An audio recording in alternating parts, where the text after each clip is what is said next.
Good morning. Thanks for joining me on the live today. Today we are going to talk about ponying basta, ponying in general. Some of the hows, the whys, how to train your horse. Would you go swing that gate shut for me, please? The hows, the whys, what I want to accomplish specifically with her, things you can accomplish in general with ponying, and talk about how to teach your horse to pony. I've had several over the years, and Bob is my most recent, and he's good, but he's not the best I've ever had. And we'll talk about qualities that make a good pony horse and things that I look for. If you got any questions, put it in the comments about ponying or horses in general. This is generally how I get on when I'm ponying. I typically do just about everything by myself. I have done just about everything by myself at some point. We're going to talk about how I have actually started horses by myself ponying. You wouldn't think that would be possible, but that is possible. Just take a couple of wraps on the rope while I step up on Bob. I'm going to step up slow. I'm going to swing my leg over slow because I don't want to spook her real hard, and I don't want her to pull him sideways away from the step. That's really where he has the least amount of leverage.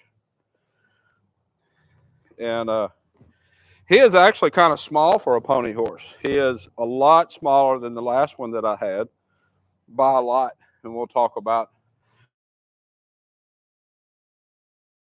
the last one. That's the two that were him, and then the last one I had was really good. Shorten my line up a little bit. Take a couple wraps, and we're just going to take just a couple of steps. Then we'll stop and talk a little bit. I have ponied her a lot.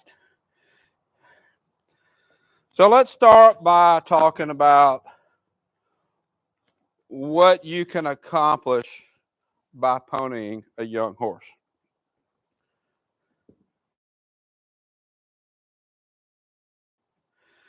The horse sees you up above them, which is a really big advantage. If you can go ahead and get them broke to that before you get on their back, that can really help that first ride go much, much better.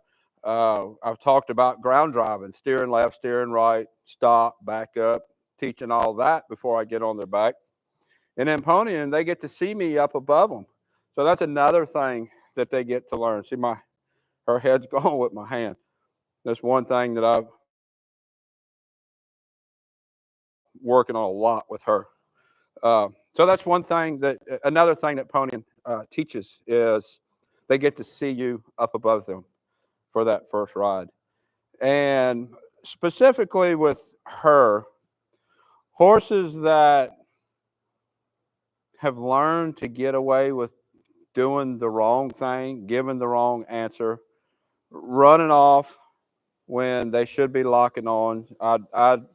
She has learned that she don't have to. So by ponying, she has to.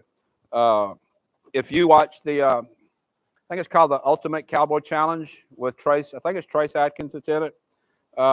In one of the episodes, they caught some 3-year-olds and had to put a first ride on them.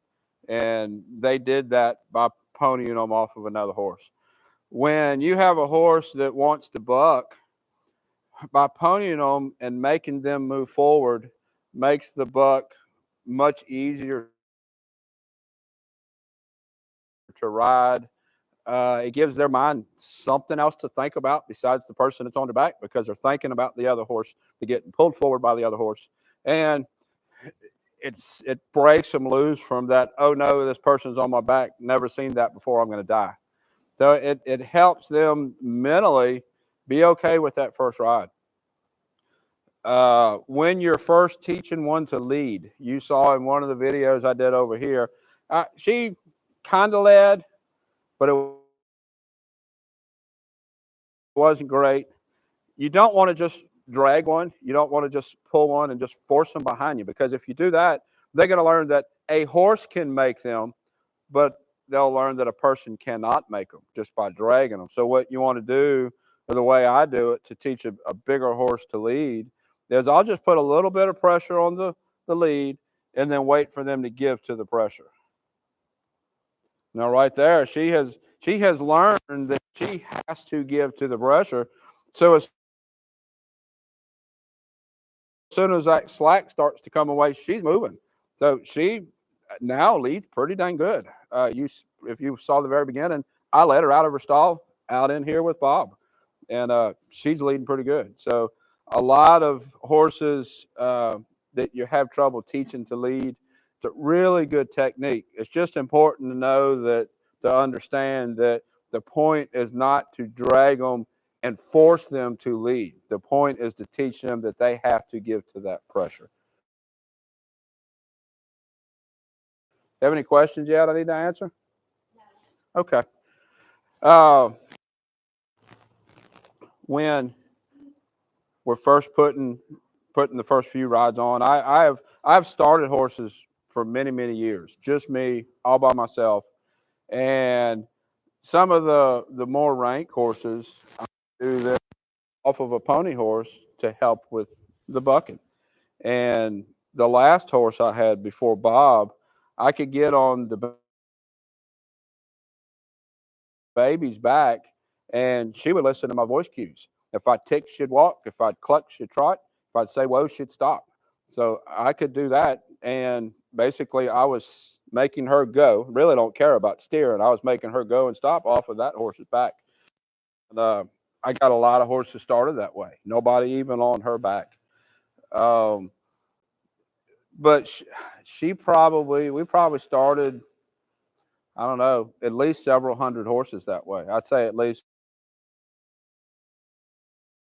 400 or 500 horses that way. Okay, you got a question? Have you ever had a horse where ponying did not work? Have I ever had a horse where ponying did not work? I don't think so. I don't remember it not working. I think I would have remembered that if that happened. Now, I am very careful that I set myself up where I know that my horse that I'm using, like Bob here, is big enough to make happen what I want to make happen. But if this was, say, like a 1,400-pound 2-year-old Percheron, it's not going to work because I'm not setting that up for success. So as long as I set it up for success, it's going to happen. Now, when I got on just then, she was off to the side. Then I said I wanted to be real easy because I didn't want her pulling sideways, pulling on him. That would have hurt his confidence. Right now, he knows he can hold her. So I'm not only training her, but I'm maintaining him. And we'll talk a little bit later about how to train a horse to pony. You know? Yes. How much will you allow Bob to discipline her behavior if necessary? Okay, how much will I allow Bob to discipline her behavior? So we'll talk a little bit about training. The horse that's being ponied is supposed to be in a particular place. Basically, her head needs to be right here by my leg. If she gets out of that position, I'm going to let him discipline her to whatever degree her mistake is. And he's pretty good about figuring that out. He doesn't get real aggressive with them. You saw with Denali was just kind of laying on his butt, and he kind of hopped up and gave him just a little swat with his back leg. He wasn't trying to hurt him bad. He wasn't trying to do any damage. He was just trying to tell him, hey, that's not the place to be. So I'm not going to let them like kick at them to the point where they're trying to hurt them, but I am going to let them kick at them to the point where the young horse that I'm working with understands that I don't want to be there. And the same thing with her getting in front. You saw him do that quite a few times with her. And as the video went on, you saw him getting progressively more aggressive with her because she kept making the same mistake. And so I'm going to let him discipline appropriately. And that all goes back to when you're training your pony horse. Basically, when I have a horse, see right there, he's telling her that she's not in the right place. That goes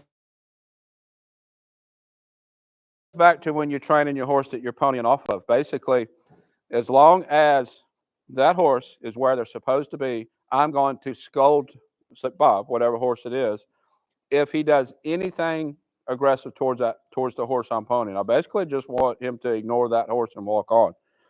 If he does, if the horse is where it's supposed to be and he threatens with a back leg or turns around and pins his ears, I'm going to give him a little bump with my hand or my leg, something that's appropriate to what he's doing, so that he learns to ignore when the horse is in this position. And anytime the horse gets out of that position, he goes to scold her. I'm going to let him right then. You saw her start to get her head up into his space. I let him scold her because that's not acceptable behavior. So that goes back to training. And when you're teaching your horse, you can vary that according to what fits for you. And it takes starting several horses to really teach a pony horse how to do this well. But it's not that hard.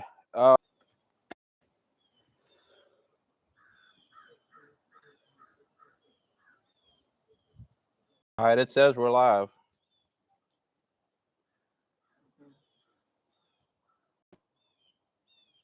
Try refreshing the screen. Not sure how to do that. Maybe that was YouTube.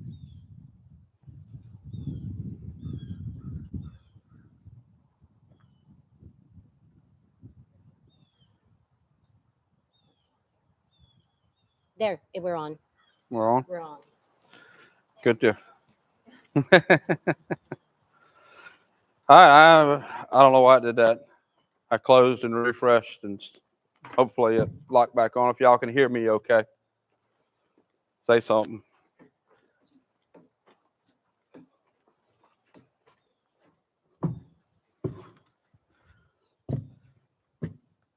All right, thank you. I'm sorry about that. I don't really know what causes it. It looked on our end like everything was still going. So if you're stuck around, I really appreciate you sticking around.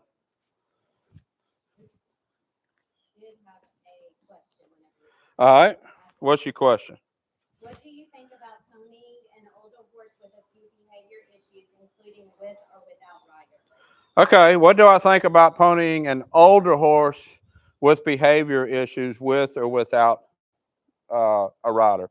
I think that could be a really good idea as long as the horse that you're using to pony the older horse can manage, can handle the horse you're being ponied. Uh, Basically, it's just like you working with the horse. Your horse that you're ponying off of has to win. And sometimes when you're dealing with an older horse, you have a horse that has a little stronger mentally, and it's harder to win. Uh, Sometimes the horse that you're ponying from will do things because you're on their back and you're asking that they normally wouldn't do in the pasture. So that's really going to depend on your pony horse. I appreciate everybody for sticking around. I don't really know what happened. I closed Chrome and opened it back up. We might have to try a different browser, but it didn't really look like it was on our end. I don't know. But anyways, let's talk a little bit. I'll tell you a little bit about the last horse that I had before Bob. Uh, her name was Dixie. She was heavy sugar bars bred, and her registered name was Crocker's Daisy. And if you're familiar with all breed pedigree, or you can go to the internet and pull up all breed pedigree and put Crocker's Daisy in the horse name, you'll be able to pull up her pedigree. She was basically an older sugar bars, 3 bars rope horse. She was bred to be a rope horse, and she was big. She was maybe an inch or two taller than him, not a lot taller, but she was massively thick. At one point, when she was in her prime, I had the chance to weigh her on a stockyard scale, and she weighed 1,400 pounds. So she was a really big mare, dominant mare in the pasture, and made a really good pony horse. And I actually, for many years, she was my primary mounted police horse. and really good mind for doing that kind of thing. And I started several hundred colts off of her. And like I mentioned a minute ago, if you missed it or it wasn't tuning in then, I could be on the young horse that I was training, and Dixie would listen to my voice cues. So I was able to start a lot of horses that way. And really, really nice horse. She has passed away since then. She would have been in her upper 20s by now. I actually retired her from that kind of work when she was about 17, 18, because she had developed some arthritis in her right pastern, and actually gave her to another mounted police officer that had a special needs son. And that was his son's primary horse. And he used him a little bit for police work. He sent me a video of him on her working some sort of fair or festival, standing like from me to the camera of a train going by. And so close enough that the wind was blowing off of the train and blowing on him. That's how good a horse she was. And I worked a lot of police work. I probably did, I don't know, maybe 70 parades off of her. Let's walk a little bit. She did a lot of that kind of work. And so the ponying was a piece of cake for her. Bob is about the same height, maybe an inch or two shorter, but he just don't have the massive body build that she had. So he's just not as physically strong. He really don't have. I've talked about mares giving you 100% and geldings not necessarily giving you 100%. If the pulling gets hard, he stops. So I'm extra careful that I don't put a big horse on him that's going to pull hard. Not sure who's coughing over there. Campo. Yeah, that was Campo. They finished eating probably an hour ago. I don't know what he was coughing about. Probably allergies. We're big into allergy season here. Pollen all over everything, and he has allergies. So I bet that's what's happening with him. I bet his allergies are flaring up. He's actually one of them here that gets Zyrtec every day. So Dixie was a really good pony horse. I had a pony horse before her, but she wasn't really, she didn't like the job. Dixie liked the job. Bob likes the job. And it's physically, most of the time, not that hard of a job unless you have a baby that just pulls a lot. And Basta here will pull once in a while, but she don't really pull a lot. That's a lot better. And see, right here in this situation, when she's like loose in the stall or someplace where she knows she can get away, she will. Right here, the fact that she knows that she can't get away, so she's more accepting. And that goes back to what I had said before about her, that she's not scared. If she was scared, she was going to act scared whether she could get away or not. She's actually starting to act like she's liking it now. It's rubbing on my hand. Uh, so she's not scared. She just don't want it. And by using Bob, Bob's telling you better behave. By using Bob, she can't get away. So it kind of works towards that you can't make me kind of attitude that she has. That's really what my goal for this ponying is. Is ponying mainly to teach a young horse to be led by us willingly? Is ponying mainly to teach a young horse to be led by us willingly? That's at its very basic concept, yeah. But you can do a whole lot more with it. We put a lot of first rides on horses, ponying. You saw my granddaughter do that with Denali. We did that with Guinevere here. Uh, I don't have Robert anymore. My training numbers went down, and I had to let him go. So I don't have him anymore. So it's me and Raven starting horses, and ponying keeps us a little bit safer. So yeah, at its most basic, teaching a horse to be led, but you can teach a whole lot more with ponying. Let's walk around just a little bit. So teaching to be led, yes, that's true. Also, verbal cues, because if I tick to him to trot, she's going to hear the tick, and then she's going to trot because he's trotting. So they'll learn verbal cues. Can do second out. Uh, a lot of just teaching good responses. And like I said before, you don't want to force a horse to do something if you can help it. I'll tell you a story about a situation where I did have to force a horse. She pulled off to the side, and see how it kind of pulled him sideways. That's just where he's just a little bit weaker than what Dixie was.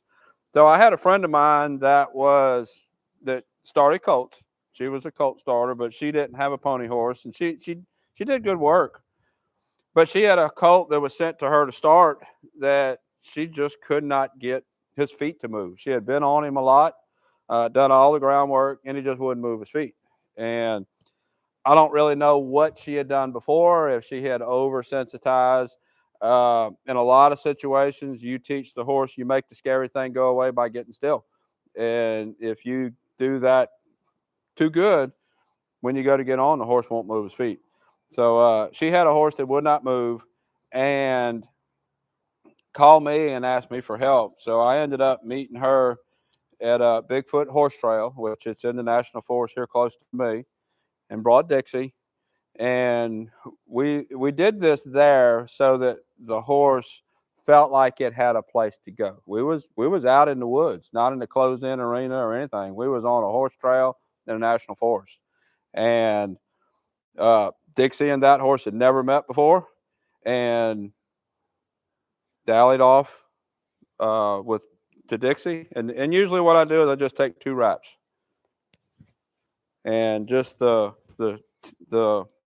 tension of the rope lets me hold with my hand. Once in a while, I'll hard tie off, but I generally try not to do that. And then she got on that colt just like she had, and she walled. And I put a little bit of pressure to give the horse a chance to give to the pressure, and he wouldn't give. He just locked his feet, and I had his head kind of stretched out, and his feet were locked in the ground, and that horse wouldn't move. So finally, we got to a point where the only thing left to do was make him move. And I gave him a little pull. We just walked on. He started walking with his front feet, but his back feet was locked in the ground. And I drug him like that for probably 15 feet before we started walking with his back feet. And started walking. We rode probably 30 minutes that day.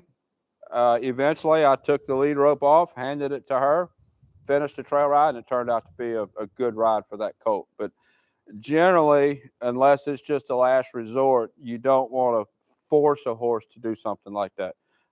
Not just mentally, you don't want to force them. You want them to be willing, and physically, you really don't want to put that much pressure on the horse. But in certain situations, you get to a place and you have to do what has to be done.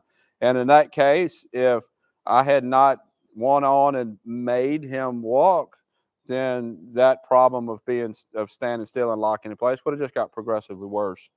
And you have to ask, tell, and demand. And you ask for the horse to do something, you tell the horse to do something, and once you get to demand, you have to do whatever it takes to make that horse do that thing. And I had talked to her, I don't remember, a couple of weeks or so after that. The horse was doing great. Just had to get his feet moving. Any other questions to address? Okay. Hopefully, are we on the same stream or?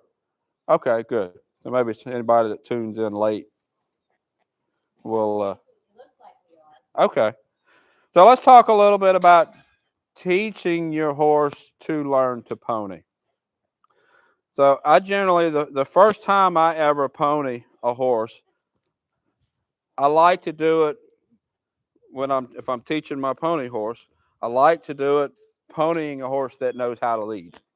Because the main objective there that I'm trying to teach is he's wanting to discipline her. He's thinking about it. See the head coming back? Let's turn the other direction. He put her back. So the main thing that I'm trying to teach the pony horse is when to discipline, when to not, what's allowable, what is not, and make sure they're okay with the pony horse wallowing all over them, wallowing all over me, and just generally being not good. The lead rope wrapped around the leg, and she worried that time. So I generally start off when I'm training the new pony horse, working with a young horse or a horse that leads good. And then once the pony horse I'm training kind of knows the general rules of what I expect, then we'll start with something not as good, but not necessarily something that's going to hurt their confidence. In any part of horse training, you have to build your horse's confidence. And whether it's building her confidence or maintaining Bob's confidence, I have to be aware of both. So it's really not that hard. We'll talk about a couple of safety things. I have had a couple of wrecks ponying. A couple of times, especially when the horse is off to the side, you've seen her pull back. Well, a couple of times I've had one pull back, pop up, and then come down on my pony horse's neck, or actually come down on me and knock me off. So that's a bad situation for a wreck. So I generally don't like the horse to stand straight off to the side like that. I'm giving away advantage. I want the horse to stand a little bit.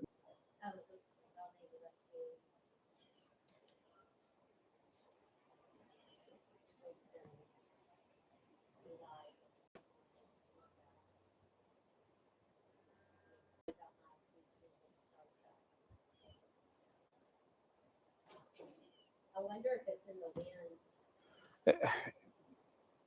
Yeah, I think it's with AT&T. Both these are with AT&T. Maybe back. I gotta get past the Yeah, you're back. We're back? Yeah. Good deal. Golly.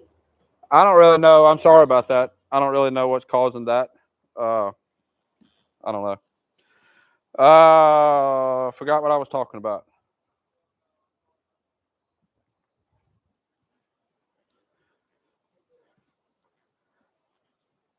So let's go over here and let's get this lunge whip I put on the wall.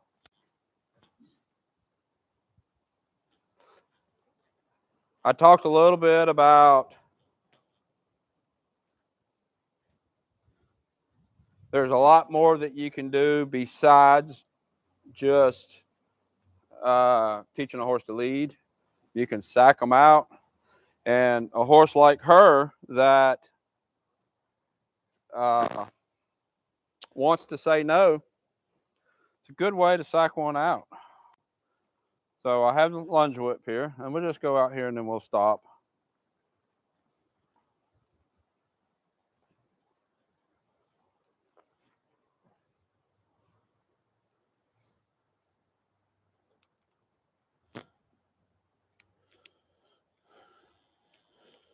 Over with the lunge whip.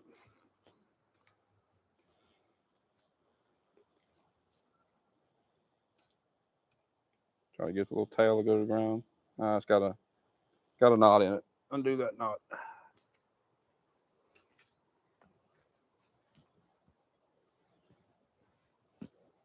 Stay here, Bob.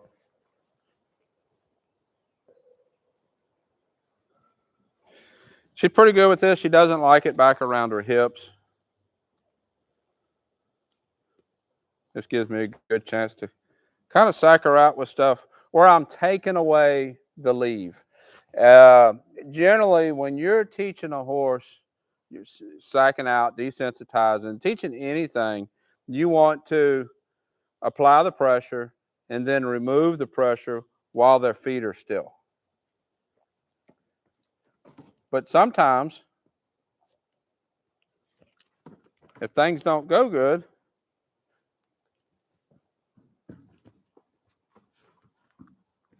and your timing isn't good, they will actually learn that they can get away with moving their feet. And especially if you take the pressure away intentionally or unintentionally while while their feet are moving, they will learn that all they have to do is move their feet to get the pressure away, which is exactly the opposite of what you want to teach.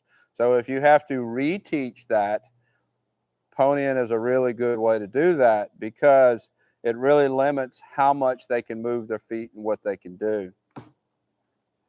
I can do this with whether it's a whip, a plastic bag, a rope. I like to do it with a whip because it's easy to handle up here. And I don't have to do a lot of big movements with my hand.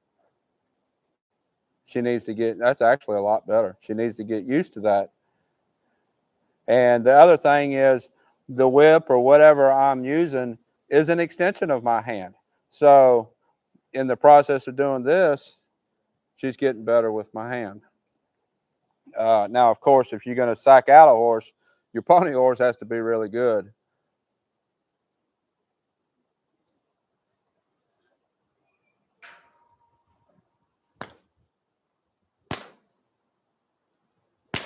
Which Bob is, and she'll get that way. And I've talked to her owner a good bit, and her owner has actually got her to do a lot of really good things. They've worked tarps and ropes and all kind of stuff for her owner, but I don't know. I know this horse has been to a previous trainer. I assume it was a man. I suspect that she has learned that she can get away with things with the man, or maybe that the other trainer was rough to her. I really don't know. I'm just guessing with all those things because I like the girls that clean stalls. She's better in the stall for them than what she is for me. But it doesn't really matter. The owner is a woman, and she has to get better for men. She can't go through her whole life only letting women touch her. I mean, at some point in her life, she might be at a place where a man is feeding her. Uh, Maybe the owner, for whatever reason, might go out of town and somebody has to take care of her. You don't want to have to find a woman. So all this has to get fixed. It's funny about her ears. She really don't want her ears touched. She don't want this up by her ears. She don't want my hand up by her ears. But that I've worked with her like with this. And the other night when I put her in a stall, I took a plastic bag, wadded it up in my hand, took a clip, and I actually clipped it to this just above this knot on the halter. So the plastic bag was up by her ear. She didn't care none about that plastic bag. I don't think she ever looked at it. It hung down in front of her eye. It hung down while she ate. Don't think she ever cared. I don't think she ever looked at it. I have a question. Okay, what's the question? How old is she? She is 3. She is 2. She's 2. She is a 2-year-old Peruvian Paso, and that breed typically doesn't get real big. Uh, at most she's going to end up 14-1 between that breed and then just her genetics in that breed. That's as big as she's going to get. But she is 2, and she is really kind of small for us to get on. But this stuff has to be fixed, and we're going to take the time to fix this stuff first before we even saddle her, put any weight on her, or anything like that. So this has to be fixed. If you wait till she's bigger, then we just have a bigger horse to fix the problem. So got to fix it now. Actually, pretty good. She's shedding, so this kind of stuff rubbing on her she should like.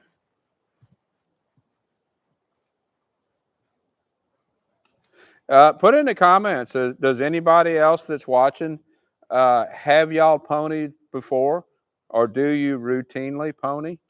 Put that in the comments and let's tell us about your situation, whether you pony or when or how. This is Mary's the one that asked how old the filly is, Uh and huh. she said her tail suggested her age, but her conformation is quite small. How does the tail suggest age? Yeah, because she has a pretty long tail. She doesn't have a young horse tail. She has an older horse tail because it's nice and long and full. Uh, but the conformation and the size, that's all her breeding. That's her bloodline. That's her how she's bred. I I had a comment about her being something wrong with her legs because she wasn't moving correctly. She's actually, for her breed, she's a pretty nice mover. So it's all in the breed, and that was good around her hips. She didn't react. It's all in the breed. She is exactly what her breed says she should be.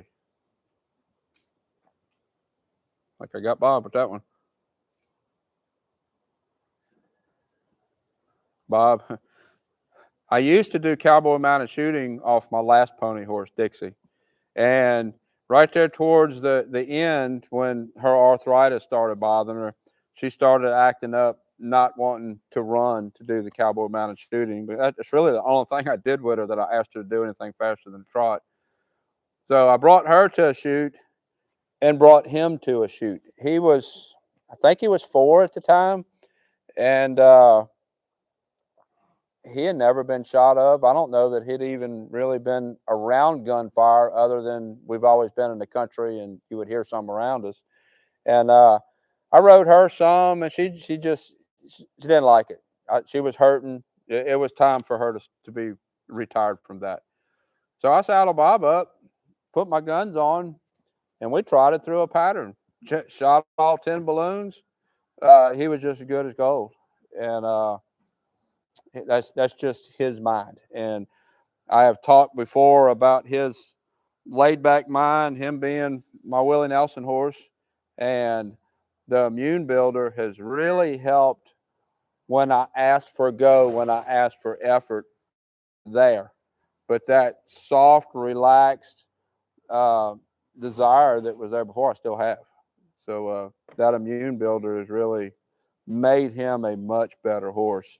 His registered name is Einstein Rewound, and if you want to go to All Breed Pedigree, the website, I think it's allbreedpedigree.com, but I'm not sure. You might have to search for it and put in Einstein Rewound. You'll pull up his bloodline. He is a son of Great Resolve, which his barn name was Einstein. That's what everybody knows him by, out of a daughter of Top Sail Wiz. You got another question? Yeah, a couple. Okay, Deb said, I have never ponied, but I'm interested in trying it. I'm presently working with a young Mustang and thinking ponying may be beneficial. It's really helpful. Could you please go over some safety tips for first time ponying? Okay, great. I sure will. Yeah, young Mustang. I have whether I start a Mustang or a different horse, or no matter what breed it is, if it has a lot of the typical characteristics that Mustangs usually come in with, yeah, I would definitely pony. Specs. One thing is never put your lead rope in a position that you can't get rid of it, because above all else, your safety comes first. I had the horse trainer that really taught me most of what I know, most of the horse stuff. He said there's 3 rules of horse training.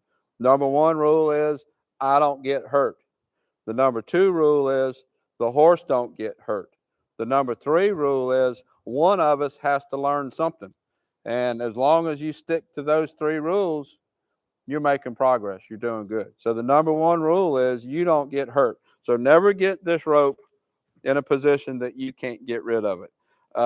It's really easy to have the horse pull on the rope, suck your hand into the saddle horn, and end up losing fingers. That's how team ropers lose their fingers. So be really careful. I start like this a lot of times. I just have one wrap around the horn. See if I can put this someplace. I just have one wrap around the horn, and I can get rid of it if I need to. So I do a lot of leading this way, and I let go. It's going to come loose. As the horse gets better, I get more comfortable. I'll take more wraps. Take one wrap. That'll give me a little bit more pull. If you'll take that rope and put the heel of your hand against the saddle horn That's the safest place for your fingers. Uh, and then as I get better where I'm using both hands, I can the cows are out there, and one of the horses that's outside the pen the cows is in is trying to make the cow move. Uh, I'll take more wraps. That way I can unwrap. I'm not tied on. Uh, I will tie on sometimes if I'm really comfortable with the situation, but generally I try not to tie on hard. Another thing is a lot of people want to let the rope go long. You feel like there's more space. You feel a little bit more comfortable because this horse ain't in your space. But the problem you have there is the horse will come around behind you and your rope will be going behind you with the horse over here, and that'll pull you off the saddle. So you're going to eat my lunge rope? He's got it, my lunge line in the tail in his mouth. All right. Okay, let me cover a couple more safety things. Uh, how she is straight off to the side, that's generally not a position that you want to work from, because if the horse pulls back and then rears up, they're going to come down either at you or across your horse. You really want the horse kind of back at a 45-degree angle. That's really what's safest for you and your horse. If the horse rears up, he'll graze off of you and come back. Um, that's probably the biggest things. Position of the horse is really big. When we're starting a horse, when we're first getting on the horse and walk off, that's the biggest thing, because uh, position is going to save you. And don't get this rope where you can't get rid of it. That's going to keep you safe. That's the two probably most dangerous things, or three, with the rope being too long, that'll keep you safe. A lot of times the horse that you're ponying is going to start chewing on your leg or chewing on the rope or the saddle. You want to discourage that, but you can't just pop them, because then they're going to pull back. This is getting pretty nice. All right, another question? Yes, from Catherine. Many years ago, I had a young horse get away from me on a trail and he ran 2 miles back to my house. That scared me, but I was in an English saddle, so no horn. Do you always recommend a horn? Okay, do I always recommend the horn? No, not particularly. As far as ponying, if the horse pulls back, you can only hold as much as you can hold. So not having a horn is going to limit what you can do. Uh, I think I think you're better off with a horn, because you can take a wrap and hold and get that horse to give to the pressure. But I wouldn't say you have to have a horn. You're setting yourself up for better success if you do have a horn. Okay. I ponied my old gelding, but my 12-year-old quarter horse is a bit nervous in general. We need to learn how to bring him around to ponying. Any suggestions? Okay, so a nervous horse, bringing him around to start ponying. Uh, First thing I would do is you want to pony that horse from a confident horse, because what you're wanting to accomplish there, is for your horse that you're ponying, your nervous horse, to gain confidence from the pony horse. So you want to make sure that you're not ponying a nervous horse from a nervous horse, and you don't want uh, the nervousness of that horse to rub off on this one. So the number one thing I would say is have a confident horse that you're ponying from, and from that point, uh, just do things with him. Pony him. You can throw boards out on the ground. On one of her videos, I had some boards and ropes all on the ground. You can pony out in the woods. You can pony through water. Uh, Anything to put a little bit of mental pressure on the young horse, or the horse that you're ponying. Put a little bit of mental pressure on them, so that they want to be good, so that they want to learn. So that's always think of the mental objective that you're trying to accomplish when you're doing anything with your horse. If you accomplish a mental objective, and then the physical stuff will fall in place. A lot of people get stuck with the physical, making a horse physically do this thing, where if you really focus on the mentally accomplishing this thing, or mentally being okay with this thing, then the physical stuff falls in place a little bit better. Another question? Yes, thank you. Can you pony riding in an English saddle year consecutively. Okay, so as far as ponying from an English saddle, not having a horn is going to set you at a disadvantage. If the horse pulls away, you just have to hold the rope. So some of what I had said as far as the advantages of ponying, you're taking away the horse's ability to say no by wrapping around the horn. You're giving away some of your advantage by ponying in an English saddle. But it doesn't mean you can't do it. As long as you can hold the rope, you can do it from an English saddle. Um, I think you're losing a lot of the advantage because if you're relying on you to physically hold the rope, you might as well be doing it on the ground. But if you have let's say a 2-year that you're just doing some groundwork with, really just getting started, and don't chew on me, and you want to get him out in the woods, ponying him in the woods would be a really good way to get some miles on him. And as long as he ponies good, then off an English saddle is fine. So a lot of whether it's an English saddle or not is going to depend on your situation. This horse here, I would not pony her from an English saddle because I am relying on that horn to help me hold her. Okay. My yearling is well halter broke. Should I wait until she is old enough to be started under saddle before ponying? Okay, yearling is well halter broke. Should she wait until she's ready to be started under saddle to start ponying? That's going to depend on what you're wanting to do with that yearling. If you want to pony it some out in the woods just to get it some miles on it, see some scenery, that's not going to hurt anything.